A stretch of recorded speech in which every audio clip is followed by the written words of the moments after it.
자나 듣는 자가 동일한 하나님의 말씀을 깨닫게 하여 주시고 그 은혜로 우리 주님의 높으신 이름을 찬양하는 귀한 시간 허락하여 주옵소서. 예수님의 이름으로 기도드리옵나이다. 아멘. 이제 사도 바울은 은혜로 연보를 하는 그런 부분들을 8장, 9장에 걸쳐서 하고 나서 이 연보가 예루살렘 교회로 가는 그런 과정인데 예루살렘으로부터 성령의 나타남과 성령의 충만을 받고 온 유대와 사마리아 땅끝까지 이르러 증인이 되는데 이 고린도 후서 고린도 교회까지 이르렀다 이 말이죠. 고린도 교회는 이제 그리스 지역에 있는 유럽의 남방에 있습니다. 거기까지 이르렀는데 그 바울이 전한 복음, 하나님의 참된 복음이 전하여졌다는 걸 확인하는 차원에서 연보를 하게 해서 그것을 모 교회에 예루살렘까지 옮겨지게 될 때 예루살렘 교회에서 그런 고린도 성도들의 헌금이나 또 마게도냐의 헌금이나 일단 그런 연보를 받아주면 복음이 같은 복음을 같이 소유하고 있습니다라고 하는 그러한 증거가 된다라고 지금 8장, 9장에서 변증을 했습니다. 근데 이제 10장에 들어와서 아직까지도 사도 바울의 사도성에 대해서 문제를 삼는 자가 있었죠. 예수님의 제자들은 다 같이 예수님께서 선택해서 직접 눈으로 보고 또 가르치고 산상수훈처럼 다 올라와서 그 무리들에게 하늘의 세계에 대해서 가르쳐주고 했단 말입니다. 근데 유독 사도 바울은 그러한 제자들이 아니란 말이죠.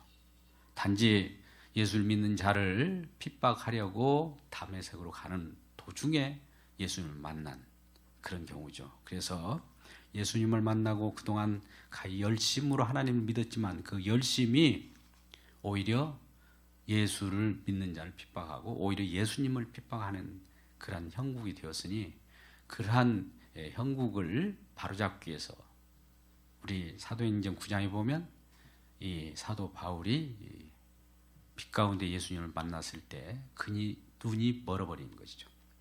자기가 보는 관점도 다 무효로 돌려버린 겁니다. 하나님은 그래서 잠깐 그 눈을 가리게 한 다음에 그 눈에 빛일이 떨어지도록 하고 새로운 눈을 열어주셨어요. 그게 성령을 받았죠. 그래서 이 성령을 받은 이 사도 바울이 이제 이방인의 사도로 그릇을 쓰겠다라고 하는 겁니다.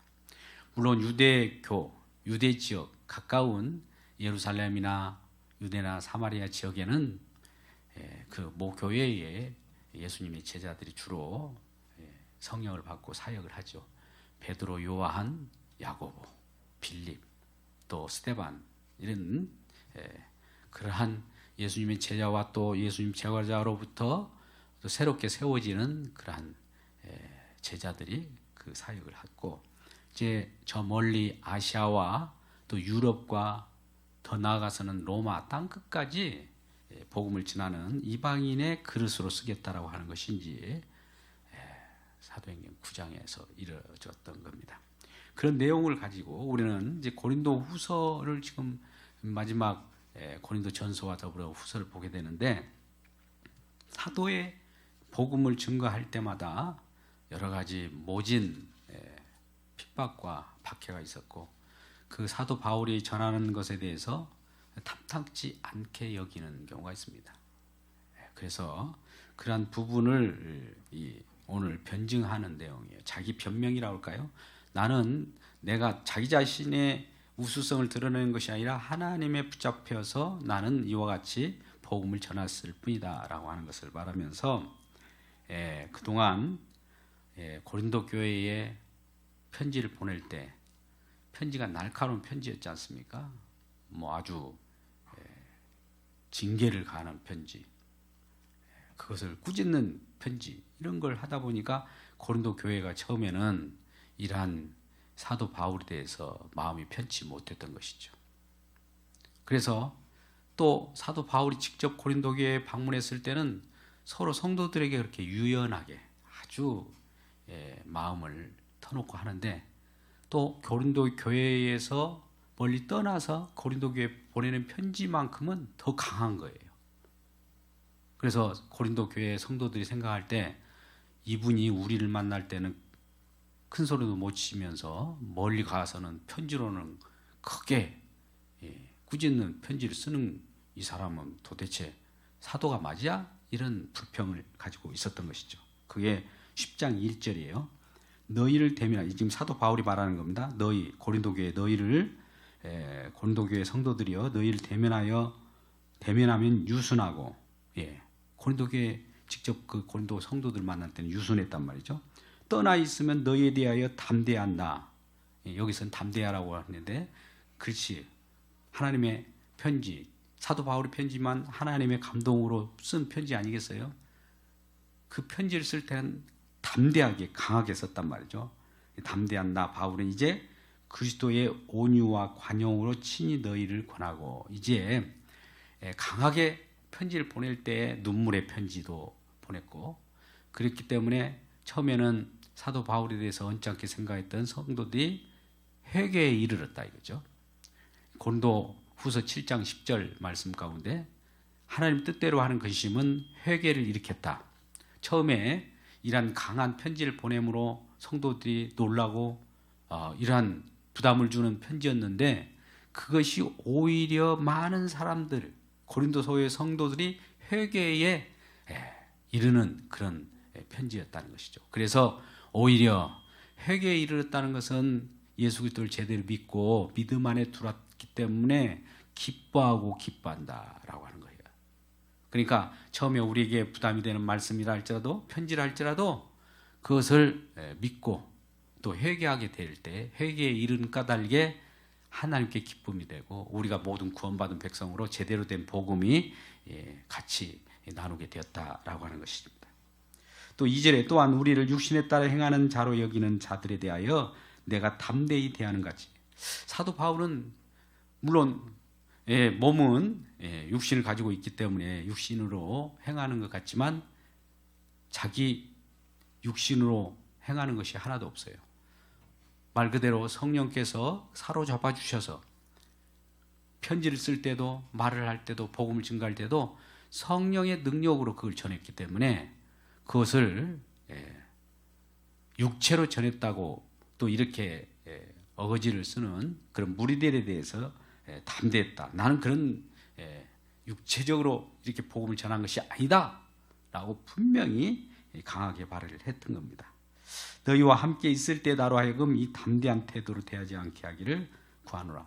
이제 앞으로는 우리가 같이, 처음에는 담대하게 내가 꾸짖는 경계하는 그런 편지를 보냈지만 이제 우리 모두가 은혜 가운데, 복음 가운데 하나가 됐으니 이제는 너희들에 대해서 강하게 편지를 쓰지 않고 관용과 아주 그 유연한 태도로 앞으로 그렇게 같이 나누기를 원한다. 우리의 이런 서로 오고가는 관정 속에서도 언쟁이 있고 관계가 소원할 수 있었는데, 이런 것들은 우리가 이런 싸움을 할 필요가 없다 이거죠. 그러면서 3절, 우리가 육신으로 행하나 육신에 따라 싸우지 아니하노니. 복음을 증거하고 말씀을 증거할 때는 우리가 육신적으로 어떤 도덕이나 윤리나 세상의 바른 교육을 전하려고 성경이 놓여지는 것이 아닙니다. 우리는 대부분은 성경 말씀을 들을 때마다 육신으로 받으면 바른 생활, 이런 쪽으로 받으면 안 되는 거예요. 하나님의 말씀은 우리 육신으로 세상 사람들과 더불어서 그렇게 공자왈, 맹자왈 하는 그런 말씀이 아니고, 어떻습니까?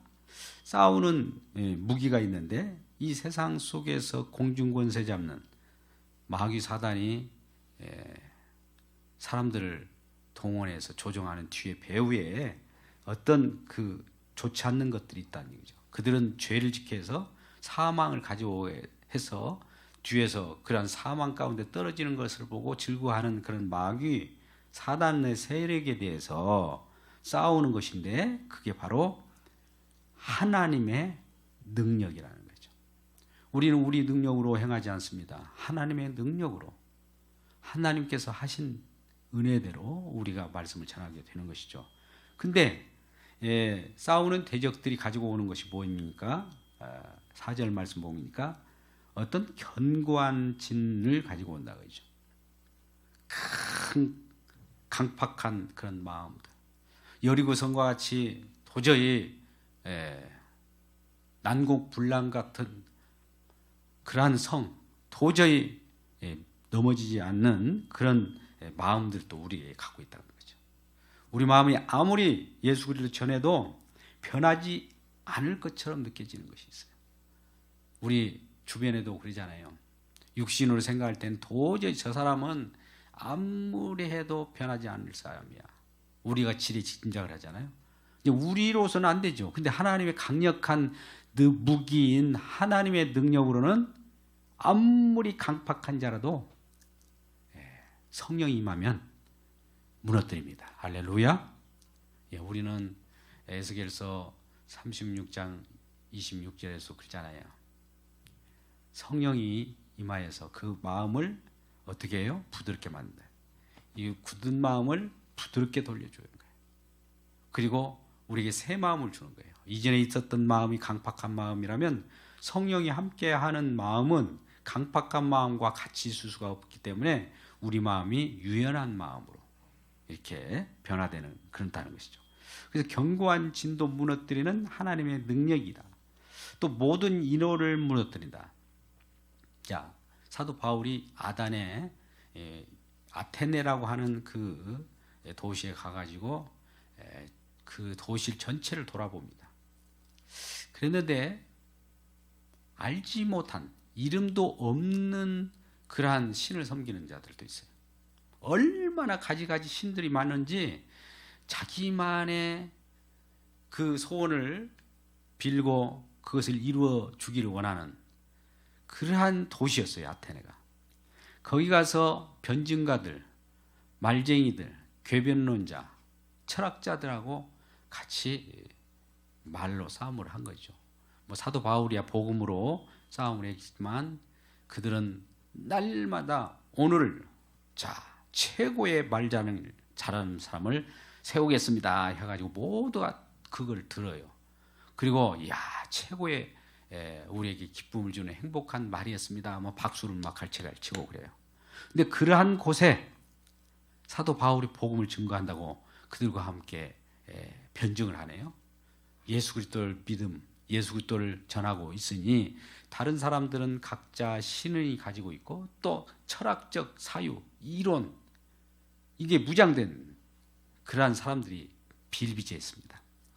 특히 스토아 학파, 에피쿠로스 학파, 뭐 이원론자들, 뭐 갖가지 말 잘하고 또 거기에서 연설을 잘하는 사람들이 거기에 질비했습니다. 아테네라고 하는 곳에. 근데 거기에서 그렇게 했을 때 이 복음이 어떻게 보면 잘 증거되지 않는 것처럼 느껴져요. 근데 하나님께서는 소수의 몇 사람이 들었을지라도 그것을 통해서 그 지역 전체 또 거기로부터 유럽 전체를 다 변화시키는 겁니다. 우리는 예수를 믿으면 한 사람에게 많은 다수가 예수를 믿고 또 그렇게 교회가 부흥되기를 원하지만 몇 소수를 통해서 다른 사람들이 변화되는 거예요. 그와 같은 유럽의 그러한 복음이 전체가 이렇게 흥황하는 그런 모습을 봅니다. 근데 그러한 이론들이 얼마나 그럴싸한지 몰라요. 지금 그 시대에 나왔던 이론들이 오늘날 인문학, 일명 문사철이라고 하는 인문, 역사, 철학 다 나왔어요.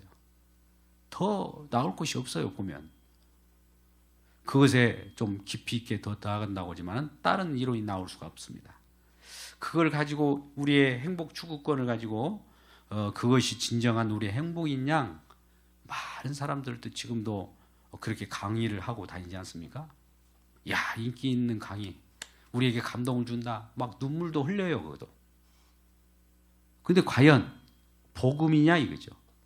우리는 눈물을 흘린다고 다 은혜 받은 것이 아닙니다. 과연 무엇 때문에 우리가 회개의 눈물이나 우리가 가지고 있는 그 진이 무너졌을 때, 내가 가지고 있던 견고한 진이 무너졌을 때 우리 주님이 주시는 은혜로 말미암아 그런 감격의 눈물을 흘리느냐 이거죠. 그래서 그 이론을 부서뜨려 버리는 그러한 강력한 하나님의 능력인데, 그것이 특히나 하나님을 아는 것이 가장 고상한 지식이잖아요. 그 아테네 지역도 가장 큰 지식이 뭐냐? 하나님을 아는 거예요. 하나님을 알고 또 나를 아는 거예요. 하나님을 알아야 나를 아는 것이지, 나를 알고 하나님을 알 수는 없어요. 물론 이것은 동일하게 보지만은 하나님을 통해서 내가 발견되는 거예요. 그 안에서. 그런데 하나님을 아는 것이 우리에게 영생이고 또 우리에게 생명이 주어진 상태이지 않습니까? 그 하나님을 아는 것, 하나님을 아는 것 빼고 다른 것을 즐겨왔던 사람들이 있습니다. 근데 하나님은 예수 그리스도를 통하여 알게 되는 것이고, 하나님은 계시로서 우리가 나타났을 때, 예수 그리스도라고 하는 계시로 우리에게 나타났을 때, 그 말씀 계시를 우리가 받아들일 때 하나님을 제대로 알게 되는 겁니다. 근데 그때 당시도 하나님에 대해서 아는 것들이 여러 이론들이 있었습니다. 최고의 신을 하나님이라고 하잖아요. 네, 최고의 신이라고 다들 그러는데 진짜 그 중에서 진짜 신이 누구겠어요? 어떤 최고의 관념신이 있을 수 있고 또 우상일 수도 있어요. 근데 진정한 우상을 무너뜨리고 관념을 무너뜨리고 이론도 무너뜨리는 진정한 하나님이 예수 그리스도께서, 예수가 그리스도라고 하는, 그분이 십자가에 못 박혀 돌아가셨던 그분이 다시 부활하셔서 다시 살아났다고 하는 이 놀라운 십자가의 복음이 그들에게 임하였던 겁니다. 그래서 하나님을 아는 것을 대적하여 높아진 것을 다 무너뜨려요. 왜? 하나님의 능력이니까. 그리고 모든 생각을 사로잡아 예수께로 복종케 합니다. 우리는 예수 그리스도께서 우리에게 풍성한 은혜를 주시고, 왜 은혜를 주셨을까? 우리에게 영생이 있음을 알게 하고 또 거듭난 하나님의 백성으로서 하나님을 찬송하게 하려고 우리에게 미리 정하셨고 선택하시고 은혜를 주셨다라고 에베소 1장 6절 이하에 말씀합니다. 그러면 이러한 예수 그리스도를 통해서 이제 에베소 1장 10절 같은 경우는 예수 그리스도로 통일시키려고 그래요. 모든 세상의 최고의 머리는 예수로 다스려진다. 에베소 1장 22절 23절 같으면, 그래서 다스려지는 그 영역을 이제 이 땅에서는 교회라고 이렇게 칭하면서, 교회의 머리는, 교회의 으뜸은 예수 그리스도라는 거죠. 그러니까 이 교회 가운데서도 이 예수 그리스도를 머리로 해서 그분께 복종하고 무릎을 꿇는 거, 내 생각도 다 내려놓아야 되고 주님 앞에 나와서는 나의 생각, 나의 이론, 내 고집, 자아 이런 것들이 다 무너뜨려져야 돼. 근데 이것을 우리 스스로 무너뜨릴 수 있을까요? 있을까요? 무너뜨릴 수 있으면 이건 종교죠. 우리가 무너뜨릴 수 없기 때문에 성령을 우리가 받아야 됩니다. 성령이 우리를 무너뜨리고 때에 따라서 성령이 충만할 때마다 우리의 잘못된 것들을 인식하게 해서 주님의 십자가 밑에 다 정과 욕심을 못 받고, 그 못 박아쳤을 때 내가 죽을 때 우리 주님이 산다 이거죠. 이 부분은 너무나 우리가 고린도후서 4장 10절, 4장 9절 내가 죽음에 넘겨올 때 예수의 생명이 나타났듯이 그렇다는 겁니다.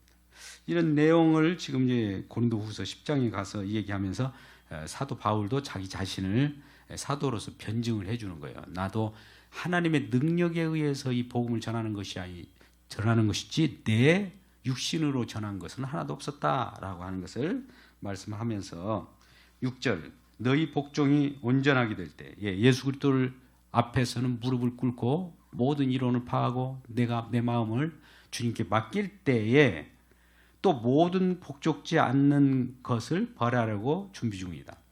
예수님께 복종치 않는 자들은 또 별도로 심판을 받아요.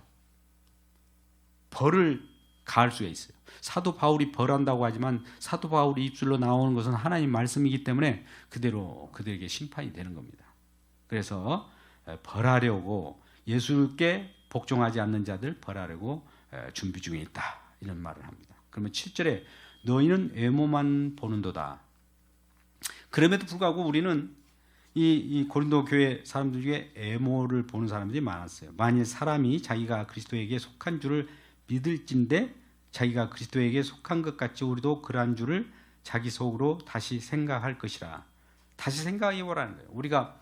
우리가 예수 그리스도께 속한 것이지 우리 스스로 있는 것이 아니라는 거예요. 우리 스스로 있는 것이면 외모적으로 있는 것인데, 내 자신이 나타나고 자아적으로 많은 사람들이 육체로 나타나는 것이니까 육체는 외모이지 않습니까? 근데 우리는 외모로 행하지 않고 예수 그리스도께 속한 자로서의 어떤 일을 하는 겁니다.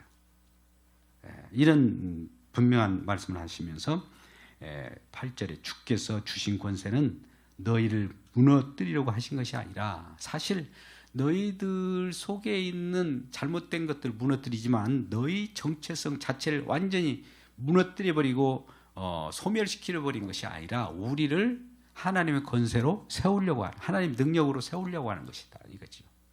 우리가 성령을 충만을 받을 때마다 우리는 먼저 내 자신에 있는 잘못된 것들이 무너졌을 때 하나님의 권세로, 하나님의 권능으로 우리를 붙잡아 주실 때 우리를 주님께서 세워주는 거예요, 성령으로. 그래서 너희 자신을 무너뜨리려고 하는 것이 아니라 세우려고 한 것이니 내가 이에 대하여 지나치게 자랑하여도 부끄럽지 않다. 사도 바울은 그런 것들이 많이 성령의 강한 임재와 터치를 받았기 때문에 이런 것들은 내가 내 스스로 외모를 자랑할 필요도 없고, 우리 주님의 능력, 하나님의 능력으로 인하여 이런 일이 있기 때문에 이것도 하나님 능력이요 저것도 하나님 능력이요, 이러한 증거할 것이 너무 자랑할 것도 많다라고 표현합니다. 그래서 9절에 이는 내가 편지들로 너희를 놀라게 하려 하는 같이 생각하지 않게 하랴. 자, 편지 속에서는 어떻게 보면 사도 바울이 강하게 자기 육신적으로 편지 쓴 것처럼 수신자 입장에서는 그렇게 생각했던 거예요. 근데 이것도 사실은 하나님의 능력으로 편지를 쓴 것이고, 처음에는 기분 나빴을지 모르지만 내 육신으로 그렇게 한 적이 아니라는 것이죠. 그리고 또 보십시오. 고린도 교회 성도들이 처음에 이렇게 받아들였다는 거예요. 사도 바울을 이렇게 대할 때 그들의 말이, 이제 고린도 교회 성도들이 떠도는 말이, 그의 편지들은, 그의 편지, 그가 누굴까요? 이거 사도 바울이죠. 사도 바울의 편지들은 무게가 있고 힘이 있으나 그가 몸으로 대할 때는 약하고 그 말도 시원하지 않다. 즉 편지로는 아주 담대하고 무게 있게 편지에 힘을 실어서 보냈는데 막상 사도 바울을 만나면 아주 힘이 없고 연약하고 말도 버벅거리고 연약하다, 이거죠. 이 부분이 10절입니다. 그 고린도 교회 성도들이 하는 말이에요. 그런데 우리의 능력이 말에 시원찮고 시원하고에 따라서 하나님 능력이 나타납니까? 물론 수사학이라고 하는 아리스토텔레스 수사학적 이 전달 능력도 있어야 되겠죠. 우리는 오늘날 말씀을 증거할 때 말쟁이처럼, 수다쟁이처럼 말을 뽐내고 말 잘한다는 소리를 듣기를 원해요. 근데 사도 바울의 표현을 보십시오. 고린도 교회 성도들이 말하기를 그는 말도 시원치 않다, 또 약하다, 몸으로도 무슨 하나님 믿는 자가 어떻게 몸에 무슨 가시가 있는지, 사단이라고 하는 가시가 있어서 3번 기도에서도 그것을 내 은혜가 내게 돕고 잘하더라 하면서, 그런 사도에게 무슨 그러한 사단의 가시가 있을 수 있느냐 비난할 만도 해요. 오늘날 복음을 증거하는 우리가 대단한 목사님이라고 생각할 때 그분에게 무슨 흠결이 있고 약한 것이 있단 말이죠. 근데 하나님께서는 그런 약한 것을 통해서 강력한 하나님을 드러내기 위하여 하나님께서 그렇게 쓰신 거예요. 그러니까 육신적으로 완벽해버리면 하나님은 육신적으로 완벽한 자들을 물론 그렇게도 쓰시겠지만 대체적으로 보면 약한 자들, 그걸 통해서 하나님의 강함을 드러내려고 하는 겁니다. 그러니까 저와 여러분은 사실은 세상 속에서 강자인 것 같지만 사실 약자이지 않습니까? 근데 약자인 자체를 부끄러워하지 마십시오. 하나님께서 그러한 약자를 통해서 약한 데서 강함이 나오게 하는 하나님의 지혜의 도구로 쓰시려고 하는 놀라운 은혜가 있다는 겁니다. 근데 우리는 말을 아주 잘하기를 원하고 또 똑똑하기를 원하고 어디서도 뭐 사회적으로도 아무 문제가 없게 되면 물론 그런 분들도 예수를 믿는 분들이 많으면 좋겠어요. 근데 연약한 자들이 하나님께서 미련한 십자가의 돌을 통해서 그들을 약한 데서 강하게 또 그들만이 예수 그리스도를 믿게 되지 않습니까? 심령이 가난하고 마음이 가난한 자들이 오히려 하나님의 복을 천국을 소망하고 있지 않습니까? 그런 역설적인 것이 있습니다. 자, 11절에 그래서 마지막에 이런 사람은 우리가 떠나 있을 때에 편지들로 말하는 것과 함께 있을 때에 행하는 것 같이 똑같다 이거예요. 편지로 내가 글을 쓰고 있었으나 그것이 뭐 담대하게 뭐 이렇게 그 편지에 대해서는 놀라지만 내가 가서 또 같이 나눌 때는 약하고 말도 버벅거리고 말도 제대로 시원치 않는 그런 것처럼 보이지만 시원치 않는 것은 외모를 보니까 그렇다 이거죠. 우리가 말씀을 전할 때도 그래요. 뭐 여기에서 아주 유창하게 잘 전하는 것 같지만 하나도 은혜가 안 되는 경우가 있어요. 많은 사람들이 야 말씀 좀 대단하네. 그지만 은혜가 없는 경우가 있죠. 왜? 외모가 뛰어나네 이런 소리거든요. 그런데 반대로 그 말씀이 들려질 때 내 마음 씨앗이 내 마음 밭에 버벅거리는 말이든 또 잘하는 말이든 상관없이 마음 가운데 심겨질 때 우리가 새로운 어떤 변화가 일어난다면 이 외모에 의해서 복음이 증거되지 않는다는 것을 지금 변증하고 있는 겁니다. 얼마나 아테네 지역에는 말을 잘하는 사람들이 많이 있겠습니까? 그들을 오히려 들어서서 복음 증거하는 이방인의 사도로 썼으면 좋겠는데 사도 바울을 일부러 이렇게 연약한 자를 들어서서 하나님의 능력이 얼마나 강력하고 또 우리 속에 있는 죄악된 것들을 무너뜨릴 수 있는 그러한 하나님의 은혜이냐라는 것을 오늘 변증하고 있습니다.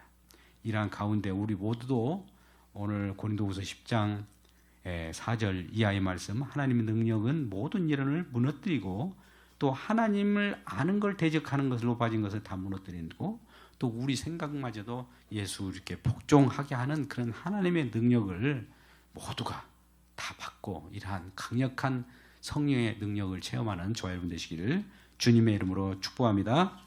기도하겠습니다. 아버지 하나님, 우리 주님께서 오늘 또 건강 지켜주셔서 감사합니다. 국가적으로 여러 가지 질병으로 많은 사람들이 어려워하고 있습니다. 이럴 때 우리 주님께서 우리의 보호자가 되시고 우리의 인도자가 되셔서 우리 건강을 지켜주시고 우리 가족들 건강 지켜주시고 교회 가운데 있는 모든 분들 건강 지켜 주옵소서. 하나님이 주시는 그 은혜 따라 우리가 그 보호 속에 있음을 알게 하여 주시고 어떤 세력도 또 침투되는 그 병군도 하나님의 능력에 강력에 의해서 다 부서지게 하여 주옵소서.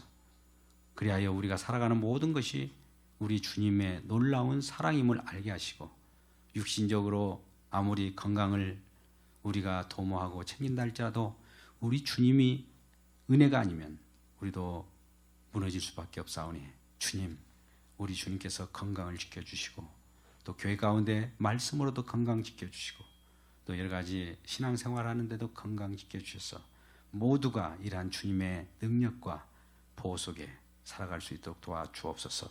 국가적으로 위기가 있을 때마다 우리도 담대함으로 우리 주님의 말씀을 받게 하여 주시고 또 성도들 간의 여러 가지 갈등 속에서도 우리 주님께서 주장하는 그 바, 하나님의 말씀이 아닌 각자의 이론이나 생각이라면 그러한 생각들이 무너지게 하시고 오직 예수 그리스도로 사로잡아 하나님께 영광이 되는 귀한 권속들이 될 수 있도록 축복하여 주옵소서. 예수님의 이름으로 기도드리옵나이다. 아멘. 우리 찬송가 365장을 찬송하겠습니다.